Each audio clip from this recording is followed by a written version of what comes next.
In other news, Dubai police have arrested a group behind fraudulent social media ads claiming to offer 30 to 70%. तो guys वर्करों के लिए एक बहुत बड़ी खबर सामने आ रही है, क्योंकि जब भी आप फर्स्ट टाइम अगर यूएई के अंदर आते हो या फिर ऑलरेडी काम कर रहे हो और आपको अगर कंपनी बदलनी होती है तो क्या क्या गवर्नमेंट ने स्टेप बताया वो भी इसी वीडियो में बताने वाला हूं।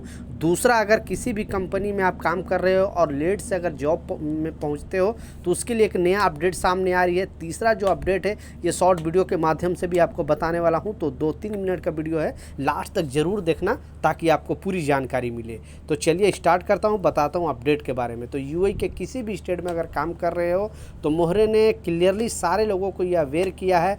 बेसिकली जो वर्कर कैटेगरी के लोग हैं उन लोगों को इसकी जानकारी नहीं होती है और बुरी तरह फंस जाते हैं। तो प्लीज़ इस वीडियो को इग्नोर नहीं करना, क्योंकि जो इंपॉर्टेंट खबर बताने वाला हूं और अगर आपको जानकारी है फिर भी लोगों के साथ ज़रूर शेयर करें ताकि उनको जानकारी मिले, क्योंकि बेचारे पहली बार जब आते हैं उनको किसी कंपनी में या तो दिल नहीं लगता है या उनके हिसाब से काम नहीं मिल पाता है या उनको परेशान किया जाता है। उस कंडीशन में क्या करें वो भी आपको इसी वीडियो में बताने वाला हूँ। उससे पहले जो शॉर्ट वीडियो की बात कर रहा हूँ, क्योंकि आज बहुत सारे लोगों को गिरफ्तार किया गया है। गिरफ्तारी का कारण है क्योंकि ये लोग क्या कर रहे थे, जैसे शॉर्ट वीडियो में मैंने दिखाया, ये लोग ट्रैफिक फ़ाइन के बारे में बता रहे थे सोशल मीडिया के कि 50% डिस्काउंट है और आपको कैसे 50% डिस्काउंट मिल सकता है, क्योंकि आपको मालूम है कि यूएई के अंदर ट्रैफिक फ़ाइन दुबई के अंदर कितना ज़्यादा होता है। इस वजह से बहुत सारे ड्राइवर लोग परेशान होते हैं और वो सोचते हैं कि हमें कुछ राहत मिल जाए गवर्नमेंट से, लेकिन लोग अपने सोशल मीडिया अकाउंट पे इस तरह का अपडेट देकर और लोगों को फंसाते थे कि हम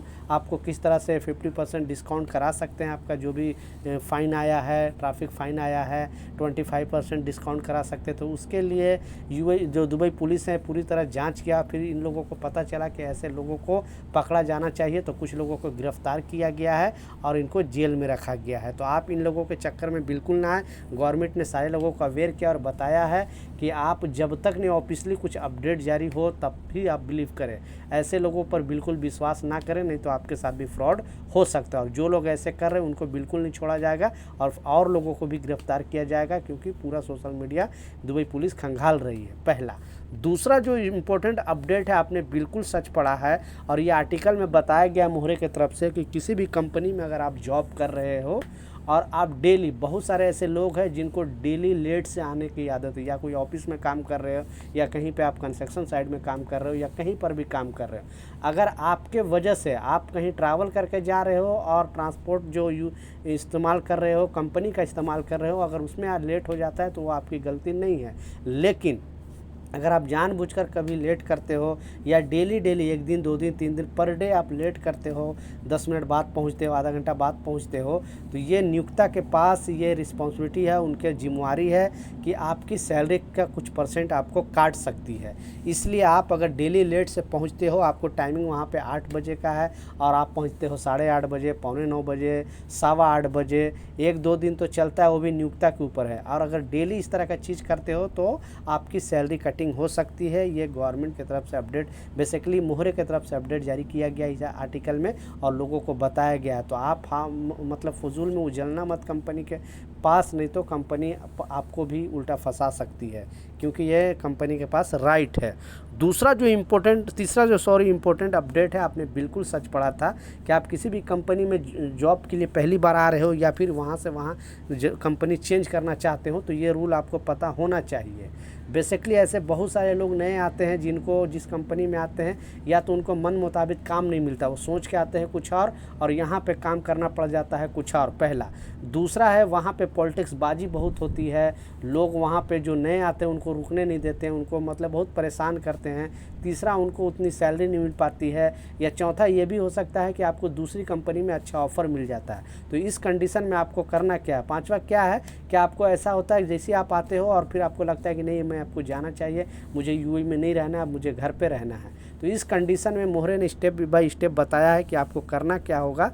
आपको देखिए जो प्रवेशन पीरियड मिलता है, यानी जब आपको पास वीज़ा मिलता है तो एग्रीमेंट पेपर में लिखा होता है कि आपको 3 महीने का जो है उसमें चेकिंग पीरियड चलेगा, किसी को 6 महीने का चेकिंग पीरियड होता है। तो नियोक्ता के पास जिम्मेवारी होती है कि आपको 1 महीने का नोटिस बता के आपको, अगर आपको उसके हिसाब से आप काम नहीं कर पा रहे हो, जिस नीड के लिए उसने बुलाया है वो हिसाब से काम अगर नहीं कर रहे हो तो ऑटोमेटिक आपका वीज़ा कैंसिल कर सकता है 1 महीना पहले आपको बता के।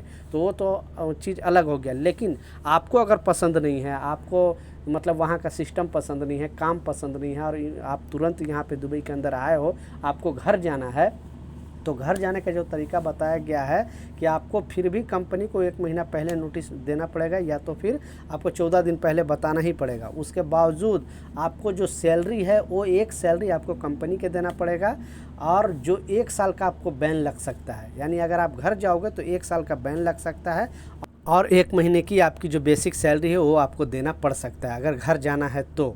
लेकिन आपको यहाँ दूसरी कंपनी में अगर जॉब मिल जाता है, दूसरी कंपनी चेंज करना है, तो उस कंडीशन में भी आपको अपने जो कंपनी है उसको 14 दिन पहले या तो फिर 1 महीना पहले आपको बताना पड़ेगा आपके नोटिस पीरियड कितना है आपके एग्रीमेंट पेपर पे। उसके बाद उस कंडीशन में भी आपको 1 महीने का आपकी जो सैलरी है वो भी देना पड़ेगा। दूसरा, जो नियोक्ता पे काम कर रहे हो, जो जिस कंपनी में काम कर रहे हो, दूसरी कंपनी में अगर आप जा रहे हो तो वो क्या कर सकता है, पूरे खर्चे का आपको डिमांड कर सकता है। जो भी उसका वीज़ा में खर्चा हुआ है, जो भी खर्चा हुआ है उसको आपको डिमांड कर सकता है, उसका हक भी है। तो वो चीज़ आप पूरा पे कर लेते हो। मान लीजिए वीज़ा में अगर 3000-4000 दिरहम खर्चा हुआ है, एमिरेट आईडी में खर्चा हुआ है, आपको लाने ले जाने कुछ भी जो भी खर्चा हुआ है वो पूरा पैसे देकर आप कंपनी दूसरी कंपनी जॉब चेंज कर सकते हो। बहुत सारे ऐसे कंपनी जिस कंपनी में आप जाना चाहते हो वो कंपनी आपको बोलती है कि मैं पूरा खर्चा दे देता हूँ, ये वर्कर मुझे चाहिए। तो उतना इम्पोर्टेंट आप होना चाहिए। अगर आप उतना काम में मास्टरी हो, आप काम का उस कंपनी के लिए इम्पोर्टेंट है, तो जिस कंपनी में नया ज्वाइन होने वाले हो वो लोग दे सकते हैं। लेकिन अगर वो नहीं दे रहे हैं तो आपको ये चीज़ देना पड़ेगा। तो आपको जॉब चेंज करने से पहले, घर जाने से पहले, क्योंकि इतना पैसा लगा कर आते हो तो इस रूल को भी समझना ज़रूरी है। नहीं तो आप रूल का उल्लंघन करोगे तो बुरी तरह यूएई के अंदर फंसोगे। तो इस बात का लाजिम ख्याल रखना। तो ये कुछ अपडेट था, कुछ जानकारी था, मैं सोचा आप लोगों के साथ शेयर करूं। कुछ सवाल है नीचे कमेंट सेक्शन में ज़रूर लिखें।